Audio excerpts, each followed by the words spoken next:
Hey guys, it's Olivia Suarez here at the Driscoll Hotel. We're going to be talking to the cast and crew of Finding Sofía for the 2016 Austin Film Festival. So guys, thank you for being here. Thank you for having us. Thank you for taking the time. Yeah, of course. So for those of, for our audience that don't know the film, can you kind of tell us what it's about? I would think that most people don't know what the film is at this point, which is exciting. This is why we're here, right? Exactly. Here, Nico is the director. Finding Sofía is about a guy called Alex who travels all the way to Argentina chasing after a girl he met online and never met in real life. And he ends up living with her and her boyfriend on an island in the outskirts of Buenos Aires. So that's my elevator pitch. It's kind of like a love square because there's a fourth character floor in the mix. So everybody's looking for something and they're locked in this island. I was told that this was inspired by actual elements of your life. Can you tell me more about that? No, I think we write from experience, right? But I don't think it's just lifted from my life. But it's true there is an element of fish out of water in the film. You know, Alex is in Argentina and he doesn't speak Spanish, and so that a lot of the comedy comes from there. And I'm familiar with that because I left Argentina when I was 20 years old. I left to live in Spain, and now I've been living in the U.S. for 4 years. So there is a little bit of an element there of like, distance or perspective that you get out of like being in a new place and observing without being actually, participating from the center of it. So I think maybe that is a little bit, but I certainly never took a flight to see a girl and ended up in an island, fortunately. That's funny because that was a question I was going to ask. Like, have any of y'all, the term catfish is pretty millennial, Yes. but, the concept, I guess, has been around for a while. Have any of y'all ever been, quote unquote, catfished in your life? I have a funny story. Like, I haven't been catfished, but we met this guy who saw the film, and he was like, "This film is very important for me. I saw it. We did a little showing, and he said, like, I have this girlfriend that I've been dating, quote unquote, for 2 years, but I never met her. She's in a different state, and I never got to see her. She has a boyfriend, and I don't know." So this film really caught my attention, and it spoke to my heart and like for my experience. And just recently, we find out that that girl was catfishing more than 5,000 people. No. There's a real story. It's in the media all over the place. And he was one of the. And she never took money or anything. She just made them fall in love with her.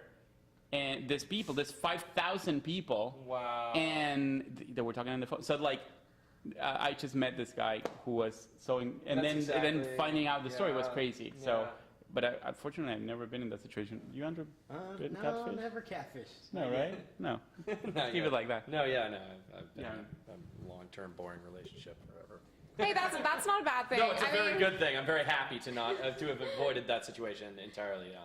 Yeah, because let me tell you, like, with the themes that go on, in this film, you've got the idea of wanting to find your own identity. You've got the fear of selling out in your professional career. You've got, wanting to find the one, and that's something definitely people in, my age demographic are accustomed to finding their own answers for. So how did you, try to portray that, I guess, in the most authentic way? First of all, Nico wrote a brilliant script that I thought was very honest and very true right off the bat. So I felt going into it was I already was familiar with what I wanted to do with the character.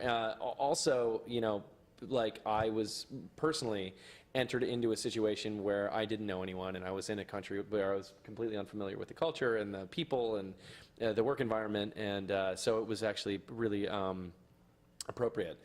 Didn't speak Spanish, so still don't. But I love this movie. Like, I think it's a really great, honest film that is going to be a pretty universal look at this world. You know what I mean? I feel like a lot of people are going to be familiar with this kind of thing. Well, speaking of, I have to mention this because the idea of being on, like some kind of uninhibited island kind of brings back flashbacks to the movie that people know you best from. I'm very, Yes, Jungle the Jungle, yeah. yes. Yeah, I feel like that was maybe before your time. No, I feel like I am familiar with the jungle ways. I love traveling in Venezuela. Oh. Yeah, we were there for like 6 weeks. We were in South America. I mean, we were there. But yeah, that was extremely remote. And to be honest, like that was my first real movie. So like. for me, it was like almost a return to kind of the roots a bit. Yeah, that's funny that you bring that up. Thought about that. Yeah, but it's true. Like we were like really thrown to the wolves, and despite it being like a I should huge. start saying that That's why you cast me. Anyway, yeah. Thanks for. Thank you. Yeah. You heard it here first, Yeah, folks. right. Yeah.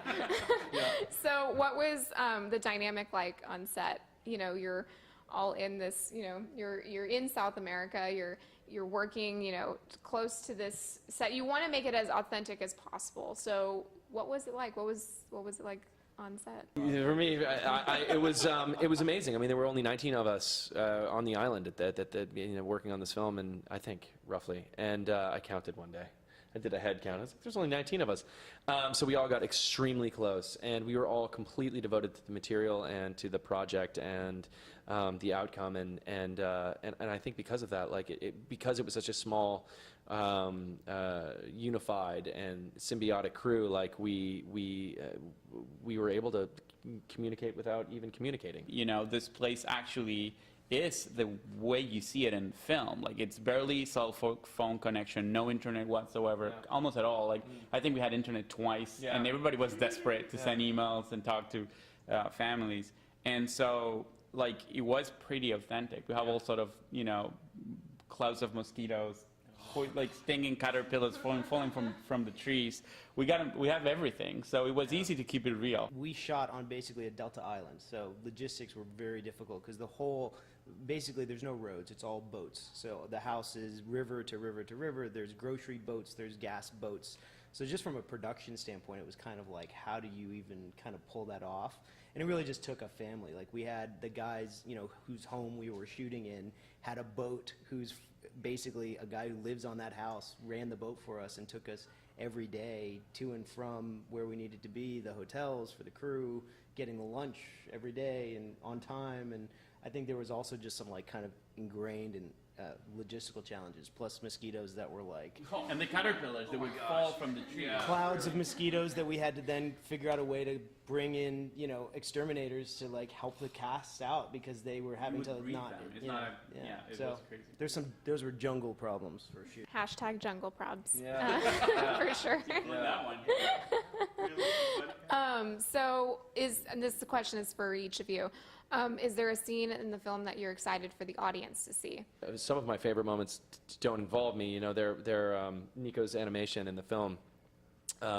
There's these little vignettes that are scattered kind of throughout the film that are just beautiful. And I love his artwork, and I think it's brilliant. And it's part of what attracted me to this film in the first place. And I'm so happy that they stand out in they tell such beautiful stories. I think my favorite moments are the ones that the four of them are interacting, and I think those are the funniest, more compelling moments. And we try to shoot them without that many cuts, so it's like really, you know, kind of like of an experience to enjoy, because like there's such a, you know, great, and the chemistry between you guys was amazing. So those are the moments that today I watch the film and I still laugh at it, and I'm like, that's a good sign, I think.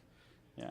Yeah, no, I guess for me it's about, you know, being an American, going down to Buenos Aires. Sam and I were in, you know, Alex's characters in a very similar scenario where you're not sure where you are. I think as a kind of American viewer, there's a lot of fun that comes with kind of relating to that idea of traveling someplace you have no idea where you're at, you don't understand the language, you don't kind of know your surroundings. And I think there's a lot of comedy that comes from what you're not hearing, but that the viewer kind of gets let in on through subtitles at times in the movie. So for me, those were some of the kind of best moments as a viewer. Yeah, I was gonna say, let's like talk about the subtitles. I really like how you incorporated that. Not only because, you know, there are, you know, people in the audience that aren't gonna understand Spanish, but you know, I think it adds a bit of heart to, like, you know, the message and the storyline of the story. You can even, you know, argue that, you know, the setting is another character in its own. It was important for us to make sure the movie's 80% in English, but that 20% in Spanish brings a lot of authenticity to it. And it was important for us to make sure that when the characters spoke among themselves, the Argentine characters should be speaking Spanish a little bit, so it feels like you are in that world and it's real. Because like if you have the experience of going, most of the times you're going to speak English with Argentines, but they're among themselves, they're kind of like shy to speak, like they're self-conscious about speaking each other. So you know, that kind of like lost in translation thing happens. And if you just extract that and you make it into, you force it into an English speaking movie as a whole, it just loses that fun, really. And a lot of the comedy comes from those misunderstandings of the language. What is one thing, or I guess you can list several, like that you would like for the audience to take away from watching Finding Sofía? To be honest, like I think it's a vanity-free, very authentic, very special, funny movie. Like I just want people to relate to the characters, and I think that they will, and that's something that's really exciting to me. I'm like really proud of this movie.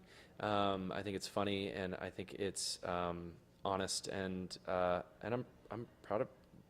I can't say this very often. Proud of my performance. I'm proud of the performance of the rest of the cast. I'm proud of the Nico's direction. I'm excited for people to see it. Just generally, like, I'm excited for people to see this story.